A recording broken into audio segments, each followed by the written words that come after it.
పన్నల్దాస్ సత్యనారాయణ. అయితే గుల్లెపల్లి పూర్ణచంద్ర వాళ్ళ బాబు, మా ఉషా వాళ్ళ కొడుకు, వీళ్ళు కోట గ్రౌండ్లో క్రికెట్ ఆడుతుండే. ఆయన బ్యాటింగ్ చేస్తుండే, బాబు కీపర్ చేస్తుండు.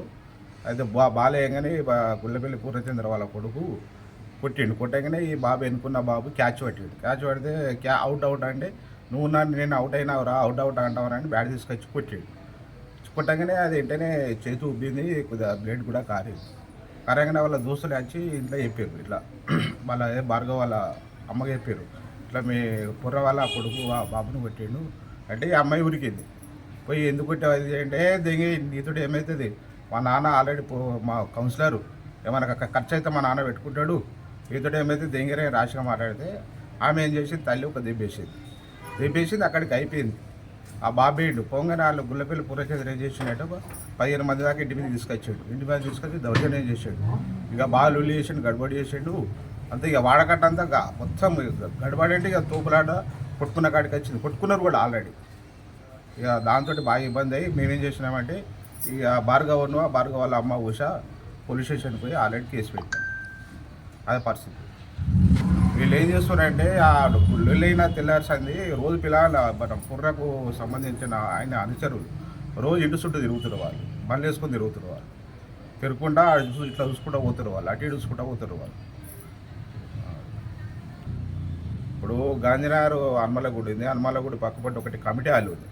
అలా వీళ్ళ గుల్లెపల్లి పూర్ణచంద్ర వాళ్ళ అనుచరులు వాళ్ళు మొత్తం అడ్డేస్తారు. వాళ్ళ ఇక విచ్చలవిడిగా వాళ్ళు ఏం చేయాలంటే అన్నీ చేస్తారు, వాళ్ళు గంజాయి గింజాలు పీళ్ళు గిట్ట తాగుతారు, గంజా తాగుతారు, అంత విచ్చలవిడి చేస్తారు. ఈయనతోటి బాగా ఇబ్బంది అవుతుంది. ఇంట్లో బుల్లెట్లు వేసుకొని మళ్ళీ వాడకట్లా ర్యాష్గా తిరుగుతుంటారు బుల్లెట్లు వేసుకొని. అయితే పిల్లలని పెట్టి పోషిస్తుండే ఏది అనుచరులను. ఈ ఒక రాజకీయ నాయకుడు చేసే పద్ధతి అదేనా? ఒక వార్డు కౌన్సిలర్ ఉండి వార్డులో ఎవరితో ఎట్లా ఉండాలని తెలియదు, చిన్న పెద్ద భేద లేకుండా ఇష్టం ఉన్నట్టు మాట్లాడు, ర్యాష్గా మాట్లాడాడు. మీతో ఏమైతే మీరు ఏం చేస్తారా అన్నట్టు మాట్లాడుతుండే. కనీసం వాడగట్ల మనం రోజు పొద్దున చూసుకునేది ఆయన గది కూడా లేదు, ఇష్టం ఉన్నట్టు రాష్ట్రం మాట్లాడి బూతులు తిడుతుండు. మీతో ఏం కదరా ఏదైనా నేను చేసుకుంటారా అనే మాటలు మాట్లాడుతుండే. ఇక అందుకే జర గొడవ బాగానే అయింది. ఇక ఇష్టం ఉన్నట్టు ఇలా అదే బాబు వాళ్ళ తల్లిని కూడా ఇష్టం ఉన్నట్టు రాష్ట్రం తిట్టిండు. ఆ బాధ భరించలేకనే మేము పోలీస్ స్టేషన్కి పోయి కేసు పెట్టినాం. నా పేరు అన్నంద సూష సార్.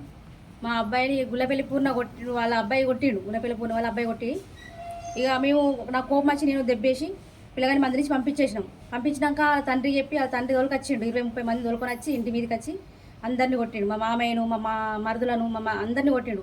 మా ఇంకో అబ్బాయి ఉంటాడు, ఇంకో అబ్బాయిని కూడా గాదరింగ్ చేసి ఆయన కళ్ళ ముంగట్నే 4 కలిసి కొట్టిరు. కొట్టేసరికి సార్ ఏంది సార్ మీరు ఇలా పదవిలో ఉండి మీరు న్యాయం చెప్పాలి కానీ ఇలా కొట్టడం ఏంది సార్ అని నేను అడిగితే తను ఏమన్నాడంటే నేను చూడలేదు అన్నాడు.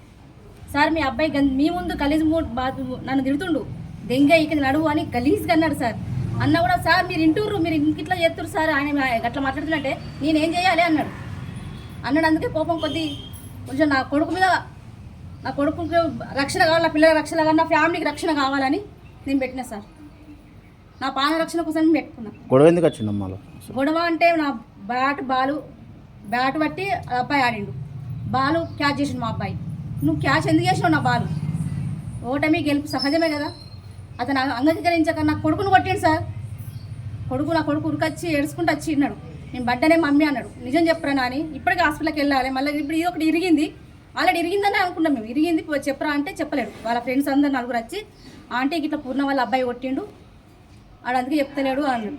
అనేసరికి కోపం వచ్చి నేను ఒకటి వేసిన పోయి ఇక్కడనే ఎదురుగానే కోర్టు గ్రౌండ్లోనే మాకు ఎదురుగానే ఈ చిన్న విషయాన్ని అతను వచ్చి మాకు ఏమన్నా మాట్లాడతాడు అనుకున్నాము, కానీ 10 మందిని వేసుకొని వచ్చి 20 మందిని వేసుకొని వచ్చి మస్తు గలాట చేసిండు, లొల్లి పెట్టిండు మా మీదకి. మరి పెద్ద ఫ్యామిలీ అయినా మమ్మల్ని బయటకు ఈర్చిండు, ఆయనకు తెలుసు కూడా. మా మామయ్యని కొట్టుడు, మా మరుదులు, మా బావలను అందరినీ కొట్టిరు. ఇదేంటి సార్ ఇట్లా ఎత్తురంటే నాకు తెలియదు ఉంటాడు. వచ్చి నిలబడ్డా దేనికి సార్, కొట్టేదానికి నా తోలుకొచ్చిన నువ్వు అందరినీ రౌడీలో వేసుకొని తిరగడం దేనికి సార్? ఇదంతా నువ్వు రాజకీయం చేస్తున్నావా, రౌడీ యుద్ధం చేస్తున్నావా? అదే మాకు తెలియట్లేదు. మాకు ప్రాణ భయంతో మీకు కేసు పెట్టినా సార్, అంతే, ఏం లేదు.